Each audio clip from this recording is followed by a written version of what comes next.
What's up, everybody? My name's Kamahl. Welcome back to another video where we're reading through the patch notes. This is part three of the patch notes read through. If you like the videos, like, share, comment, subscribe, all that kind of shit. And let's get into it. This part, we're going to be reading through skill balance and the specific skill balances, and we will see where we are at towards the end of these two sections. So first one, Lightning Trap, Glacial Hammer, Vol Glacial Hammer, Ice Shot, Lightning Arrow, Arc, Vol Arc, Storm Call, Vol Storm Call, and Storm Blast Mine. Now, each also affect the alternate version of their corresponding elemental ailments. Only gems which are cursed will now have the cursed gem tag, i.e. all hexes and marks. Skills which interact with hexes and or marks will have the hex or mark tag, but will not have the curse tag. Bane, for example, has the hex tag, but not the curse tag, as it is not a curse. As a result, modifiers to curse skills will not affect skill gems like Bane.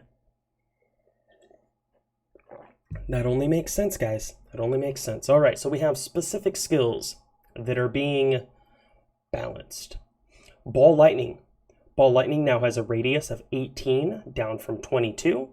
And now it deals 3 to 48 lightning damage at gem level 1. And that's from, it's nerfed down a little bit, from 3 to 57. And up to 22 to 426 at gem level 20, from 28 to 533. Slight nerf to Ball Lightning. Clarity now requires 25% less intelligence at all gem levels. Conductivity.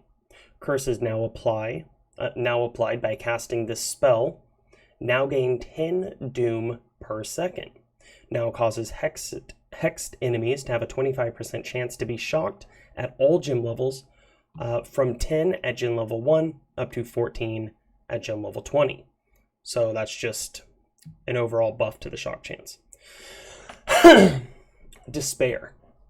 Curses applied by casting this spell, now gain 10 doom per second. Elemental weakness. Curses applied by casting the spell, now gain 10 doom per second. Enduring Cry no longer grants a minimum of 1 endurance charge. Interesting. Now has a cooldown of 8 seconds at all gem levels from 6.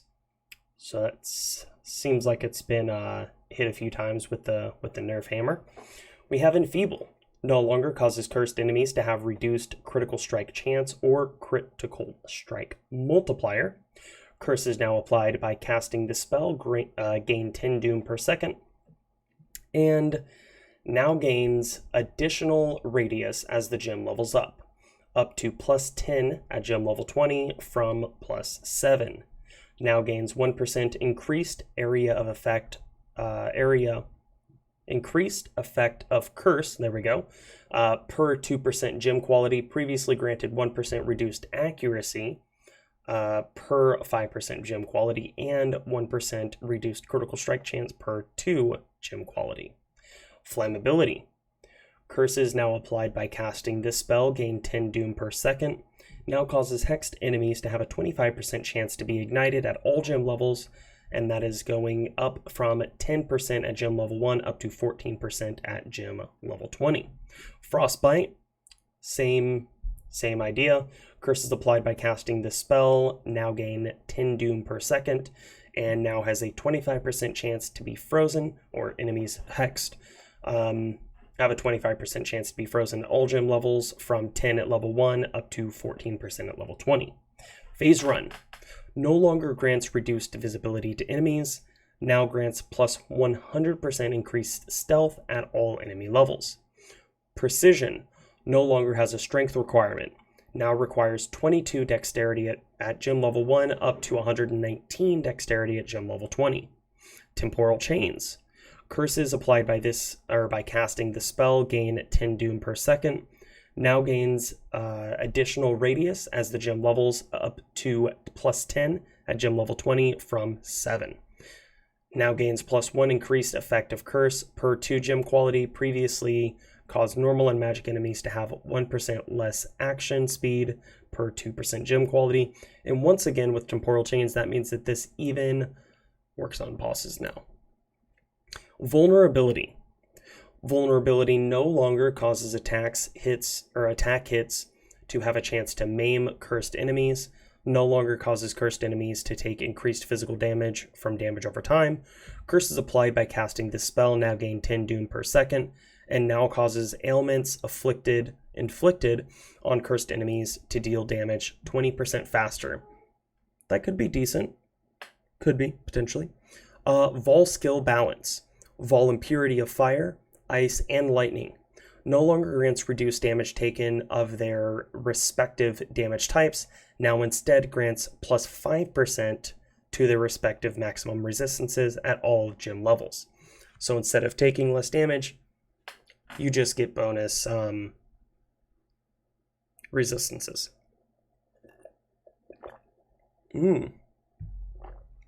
Maximum resistances. So with this, you'll be able to cap out at 80% without any additional influences from other items. Support gem balance. At least that's what it sounds like. I could be wrong. That's what it sounds like to me. Support gem balance. Awakened curse on hit support. Now named Awakened Hex Touch support. Now only supports Hex Curse skill gems. Now grants the supported hex a chance for it to affect hexproof enemies rather than apply to them. Okay. Curse on hit support, now named Hex Touch support. Now only supports Hex Curse skill gems. Okay, so instead of, it doesn't work on marks. Previously you could do it is what it is. Intensify support. Supported skills now gain intensity.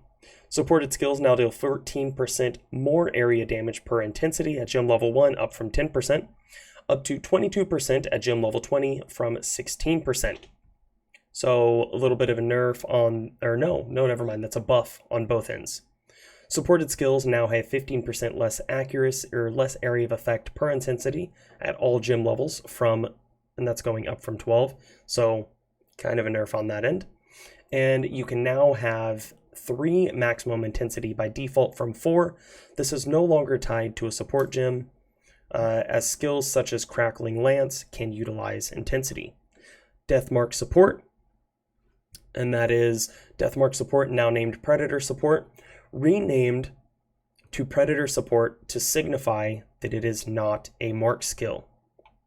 Now grants the Signal Prey skill, previously called Deathmark.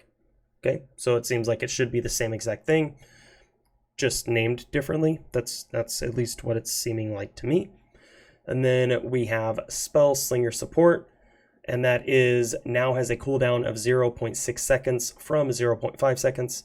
Now grants supported skills increased cooldown recovery rate as the gem levels, 0% at gem level 1 unchanged to 38% at gem level 20 from 19%. So grants supported skills increased cooldown recovery rate. I've never used Spell Slinger, so there's that. Now has 30% mana reservation override at gem level 1, down from 25% at gem level 20, from 20 at all levels. We got this one last little section that we're going to end this one here. The next video, we're going to cover these, the passive tree. No, we're not going to do that. We're going to read through this real quick. We're going to do the passive tree and the Ascendancy Balance, and then we'll do the item balancing in the next video. Passive Tree Balance. Added a new keystone, Doomsday.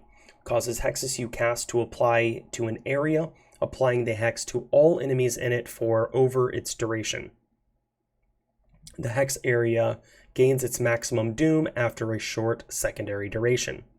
The Glancing Blows keystone now causes you to take 65% of damage from blocked hits from 50%, so you're going to be taking more damage from blocking hits.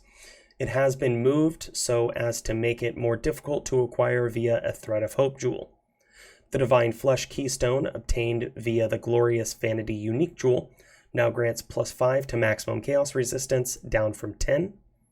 The Skittering Runes cluster has moved just below Heart of Thunder. The notable now grants plus 10 to maximum doom and 10% increased effect of curses, from 15% increased effect of your curses. The Whispering of Doom cluster has moved next to Chaos Inoculation. The first passive in the cluster now grants 10% increased cast speed for curses from 15% increased curse duration. The small passive on the left path now grants 50% increased doom gain rate from 15% increased cast speed for curses. My throat's about to go out. I can hear it. My voice is getting all clairfuffled. The Hex Master cluster has been moved to the left side of the tree next to Disciple of the Forbidden. It now has 3 small passives before the notable. The entry passive now grants plus 5% increased effect to your curses, and the 2 passives before the notable each grant 50% increased doom gain rate. The notable now exclusively applies to hex skills. The Corruption cluster has moved to where Whisper of Doom used to be. It now has 6 passives from the original, or with the original passives making up the entry and left path. The notable now grants plus 0.2% of chaos damage leached as energy shield. The right path grants 4% chaos resistance penetration on each passive. That could be pretty decent. As most of you should know, enemies don't really have a lot of chaos resistance to begin with, so that could be useful. The new Dark Intent cluster has been added to where Skittering Runes used to be. It grants increased to the effect of your curses, reduced mana reservation of curse aura skills, increased damage with hits and ailments against cursed enemies, and additional starting doom for all hexes you apply. The new Mark of Weakness cluster has been added to the southeast of the Ranger and grants increased cast speed for curses and causes hits against marked enemies to have increased critical strike chance. It also causes marked enemies to have reduced accuracy and take increased damage and gain additional flash charges when slain.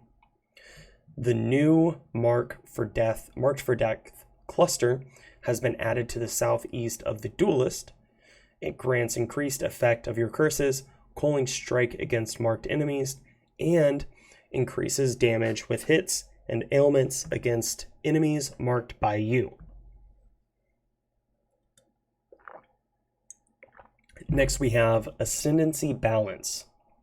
Deadly Infusion, notable, now grants 1.5% crit chance while at maximum power charges from 2%, very slight nerf, and 5% to critical strike multiplier per power charge from 8%. Yeah, that's a nerf.